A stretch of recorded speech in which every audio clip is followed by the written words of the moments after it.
Hi everyone, welcome to your channel control C control we.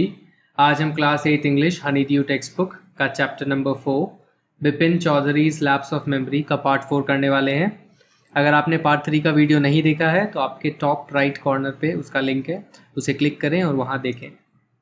सो ये रहा solution part 3 के crossword का। आप अपने सोल्यूशन को इसके साथ मैच कीजिए और देखिए आपके सोल्यूशन मैच कर रहे हैं कि नहीं।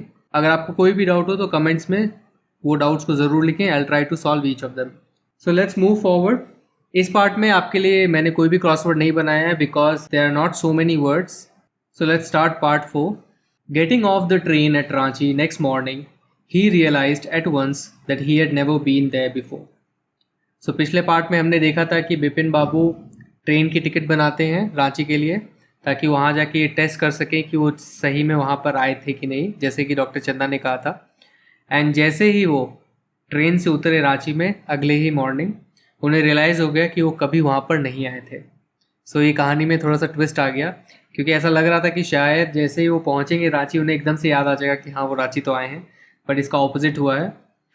यहाँ पे गेटिंग ऑफ का मतलब है to leave. It is phrasal verb of get and इसका मतलब हो गया leave. He came out of the station, took a taxi and drove around the town for a while. He realised that the streets, the buildings, the hotels, the bazaars, the Morbadi Hill, with none of these had he the slightest acquaintance. So वो station के बाहर है, उन्होंने एक taxi ली और वो शहर में घूमने लगे।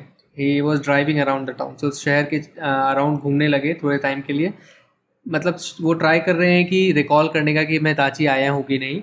उन्हें रियलाइज़ हो गया कि जो स्ट्रीट्स हैं, जो सड़कें हैं, जो बिल्डिंग है, जो होटल हैं और जो बाज़ार हैं और जो मोराबादी हिल है वहाँ पे उनसे उनकी थोड़ी सी भी परिचय नहीं है। सो अक्वेंटेंस का जो मीनिंग है वो है परिचय। अगर इंग्लिश में कोई सिनोनिम इसका होगा तो वो होगा फेमिलियरिटी। सो अगर आप किसी को जानते हैं, पहचानते हैं तो आप बोल सकते हैं कि ही और शी इज़ माई एक्वेंटेंस। वो पर्सन आपका फ्रेंड नहीं हो सकता, ज़रूरी नहीं है, he might not be a friend. So अगर आप किसी को जानते हो और बोलना चाहते हो कि मैं उस पर्सन को जानता हूँ, सो यू कैन सिंपली से कि ही और she is an acquaintance. So it's a nice word, इसे अपने वोकेबलरी में आप डाल सकते हैं। सो एक्वेंटेंस का यहाँ पे मतलब हो गया फेमिलियरिटी। सो उनको समझ में आ गया कि यहाँ की बिल्डिंगें, सड़कें, होटल, ये जो भी, उनको थोड़ा सा भी परिचय नहीं था उन सब चीज़ों से। Would a trip to Hundru Falls help? He didn't believe so, but at the same time he didn't wish to leave with the feeling that he hadn't tried enough. So he arranged for a car and left for Hudru in the afternoon. So उनको एक ख्याल आया कि क्या हुड्रू false जाने से उनको कुछ याद आएगा। तो उनको लग नहीं रहा था, इस मोमेंट तक उनको ऐसा लग नहीं रहा था कि अब हुड्रू फॉल्स जाने से कोई फ़ायदा है, बट उनको ऐसा भी लग रहा था at the same time he also thought कि इतनी दूर आया हूँ तो कुछ छोड़ते नहीं है, ये भी पूरा करके ही जाते हैं। नहीं तो उनको ऐसा लगेगा कि उनको ऐसी फीलिंग रहेगी कि उन्होंने अच्छे से ट्राई नहीं किया, ही हैडंट ट्राइड इनफ। तो उन्हें इनफ तरीके से ट्राई नहीं किया। सो वो सोचे कि हुड्रू फॉल्स भी अब चलते हैं। तो उन्होंने एक कार अरेंज की और वो हुड्रू चले गए आफ्टरनून में। At 5 o'clock the same afternoon in Hundru, two Gujarati gentlemen from a group of picnickers discovered Bipin Babu lying unconscious beside the boulder. When he came round, the first thing Bipin Babu said was, "I'm finished. There's no hope left." So शाम के 5 बजे उसी afternoon को हुड्रू fall में दो Gujarati gentleman, दो गुजराती आदमी थे वहाँ पे। एक ग्रुप था पिकनिकर का, उसमें से दो गुजराती आदमी थे। उन्होंने क्या देखा? बिपिन बाबू बेहोश पड़े हुए हैं एक चट्टान के बाजू में। सो अनकॉन्शियस का मतलब होता है बेहोश। बिसाइड अ बोल्डर, बोल्डर का मतलब होता है एक बड़ी सी चट्टान। व्हेन ही केम राउंड का मतलब होता है टू रिगेन कॉन्शियसनेस। सो जब उन्हें वापस होश आ गया तो उसके लिए वर्ड यूज़ किया केम राउंड। ये अगेन फ्रेजल वर्ब है कम का।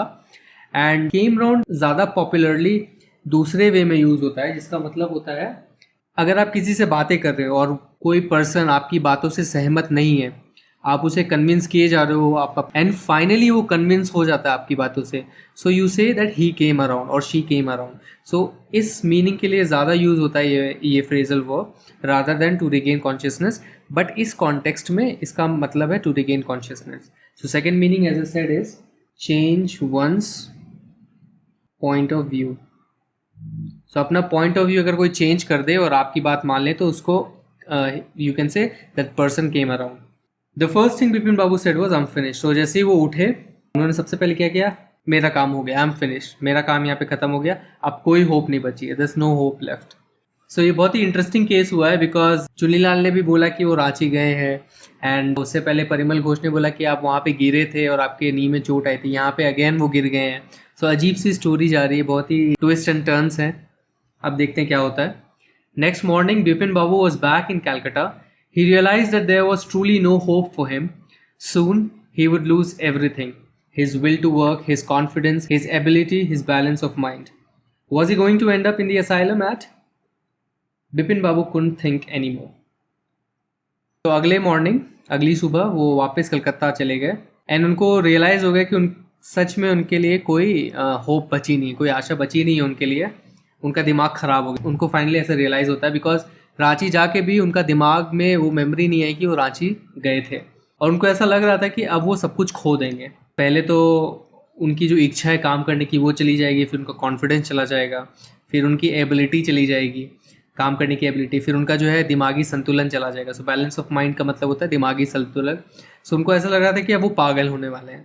तो उनको ऐसा लग रहा था कि क्या वो फाइनली असाइलम में पहुंच जाएंगे, मतलब असाइलम का मतलब हो गया मेंटल हॉस्पिटल। सो उनको ऐसा लग रहा था कि वो पागल खाने पहुंच जाएंगे। अब वो कुछ सोच नहीं पा रहे थे। He wasn't able to think any more. Back home, he rang up Dr. Chanda and asked him to come over. Then, after a shower, he got into bed with an ice bag clamped on his head. Just then, the servant brought him a letter which someone had left in the letterbox. A greenish envelope with his name in red ink on it. Above the name, it said urgent and confidential. So, जब वो घर वापस आ गए थे, उन्होंने doctor चंदा को phone लगाया और उनको बोला कि आप घर आ जाइए। कम ओवर यानी कम टू समवंस प्लेस। और फिर एक शावर लेने के बाद, नहाने के बाद वो बेड पे चले गए। तो उन्होंने एक आइस बैग क्या किया, अपने सर में क्लैम्प कर लिया, मतलब क्लैम्प से फिक्स कर लिया। उसी समय क्या होता है, उनका जो नौकर है वो आता है, उनको एक लेटर देता है और वो लेटर क्या है, उनके लेटर बॉक्स में पड़ा हुआ होता है और उन लेटर जो है एक ग्रीनिश एनवेलप में होता है जिसमें उनका नाम रेड इंक पे लिखा हुआ होता है और उनके नाम के ऊपर क्या लिखा हुआ है, अर्जेंट एंड कॉन्फिडेंशियल। बहुत ही अर्जेंट है कोई चीज़, मतलब उनको तुरंत ही रिस्पॉन्ड करना है या पढ़ना है।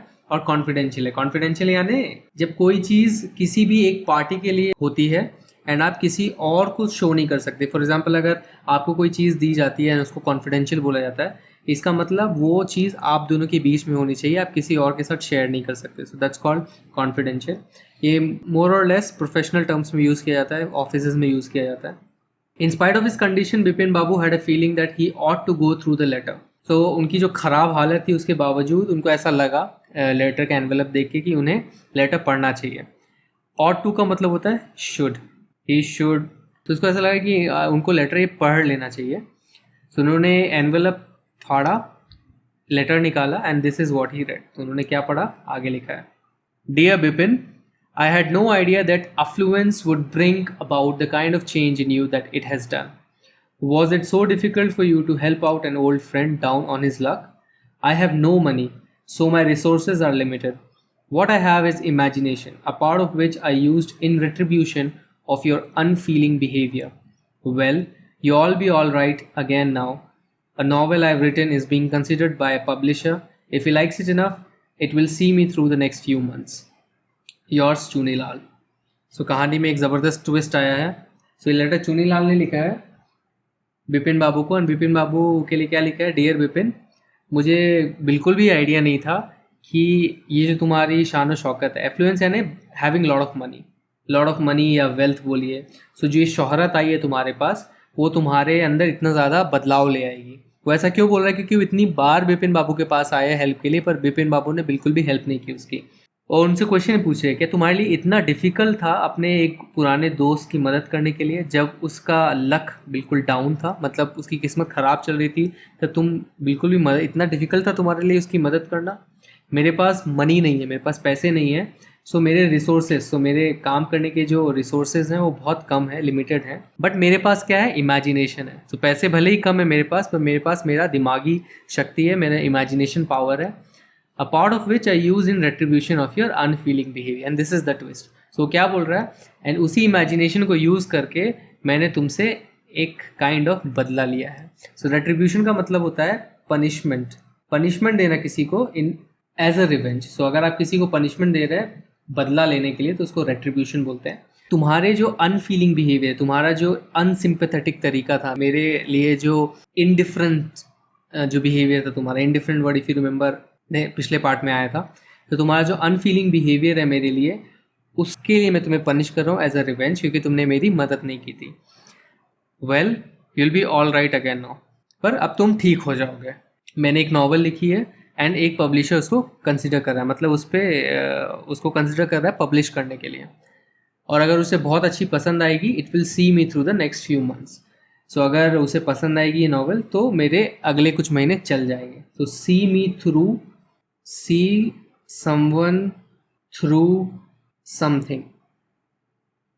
सो समवन में किसी का भी नाउन प्रोनाउन लगा दीजिए एंड समथिंग कोई भी इवेंट या ड्यूरेशन लगा दे, तो एक इडियोमैटिक सेंटेंस बनता है। It's an idiom. इसका मतलब होता है to make it possible to continue. So continue करने के लिए संभव हो जाना। तो इसका मतलब उसका गुजारा हो जाएगा। तो कहने का मतलब है कि अगर पब्लिशर को ये पसंद आ गई, अगर इसकी बुक पब्लिश होती है फाइनली, तो उसका गुजारा कुछ महीनों के लिए हो जाएगा, तो उसे अब विपिन बाबू की ज़रूरत नहीं है। ये जो पूरा इवेंट था कि वो रांची गए थे और उनकी याददाश्त ख़राब है एट्सेट्रा एट्सेट्रा, ये चुनीलाल का पूरा एक ट्रिक था। और इट सीम्स कि उसने परिमल घोष को भी इन्वॉल्व किया है, उसने उनका जो दिनेश मुखर्जी फ्रेंड है उसको भी इन्वॉल्व किया है, एंड वो खुद भी आया था। इन सब लोगों के साथ मिल के इसने एक ट्रिक खेला है विपिन बाबू पे, to teach him a lesson. तो उनसे बदला लेने के लिए, सबक सिखाने के लिए ये पर्टिकुलर उसने ट्रिक अपनाई। When Dr. Chanda came, Bipin Babu said, "I'm fine. It all came back as soon as I got off the train at Ranchi." So जब डॉक्टर चंदा घर आए, क्योंकि उन्होंने बुलाया था विपिन बाबू ने, तो विपिन बाबू ने क्या कहा, मैं ठीक हूँ, मैं जैसे ही ट्रेन से उतरा रांची में मुझे सब याद आ गया। सो वो झूठ बोल रहे हैं, क्योंकि अब क्या बोलेंगे, किस मुंह से उनको बोलेंगे कि मेरे फ्रेंड ने मुझ पर ये ट्रिक रची थी एंड मैं उसके ट्रिक के झांसे में आ गया। सो उन्होंने झूठ बोल दिया कि जैसे मैं ट्रेन से उतरा मुझे सब कुछ याद आ गया था। तो डॉक्टर चंदा रिप्लाई में बोलते हैं, a unique case, I shall certainly write about it in a medical journal. तो डॉक्टर चंदा के लिए एक यूनिक केस हो गया, और वो बोलते हैं मुझे मेडिकल जर्नल में इसके बारे में लिखना पड़ेगा। The reason why I sent for you, said Vipin Babu, is that I have a pain in the hip from a fall I had in Ranchi, if you could prescribe a painkiller. So बोलते हैं कि जो reason मैंने आपके लिए आपको phone किया, आई sent for someone का मतलब होता है किसी को बुलाना। सो द रीज़न मैंने आपको बुलाया है वो ये है कि मैं हुड्रू फॉल में गिर गया था और मेरे हिप में पेन हो रहा है, तो उसके लिए मुझे एक पेन किलर प्रिस्क्राइब कर दिए। प्रिस्क्राइब इज़ अगेन जो आपको पिछले पार्ट में वर्ड आया था, सेम थिंग। तो मुझे लिख के एक पेन किलर दे दीजिए। And this is how story ends. Satyajit रे ने ये स्टोरी लिखी है। सो काफ़ी इंटरेस्टिंग ट्विस्ट एंड टर्न्स वाली स्टोरी थी। फाइनली हमें पता लगता है कि नथिंग बट एक प्रैंक था, बहुत बड़ा प्रैंक था, जो कि चुनीलाल ने अरेंज किया था विपिन बाबू के लिए। Before we go forward question answers में, एक डाउट इस स्टोरी को पढ़ते समय शायद आपको भी आएगा, मुझे आया था। चुनीलाल ने ये स्टोरी परिमल घोष के थ्रू जो रची कि वो गिर गए थे हुड्रू फॉल में, एंड ये जब रांची जाते तो खुद भी हुड्रू फॉल में गिरते हैं। सो इसको आप इस तरह से मत देखिएगा कि उसने फ्यूचर प्रेडिक्ट कर लिया कि जब वो हुड्रू फॉल में जाएंगे तो गिरेंगे, या इस तरह से मत सोचिए कि वो हुड्रू फॉल में गिरे हैं और उनका जो सर है टकराया है एंड उन्हें कुछ याद नहीं रहा। तो ऐसा कुछ भी नहीं है। ये काइंड ऑफ थोड़ा इंटरेस्टिंग बनाने के लिए स्टोरी को सत्यजीत रे ने वो एक इवेंट डाल दिया to confuse us, but it's just a form of interesting storytelling. तो वो गिरे हैं, that is again a coincidence. Maybe Hundru fall ऐसी जगह है जहाँ पे ज़्यादातर लोग गिरते होंगे, ऐसी जगह स्लिपरी प्लेस है।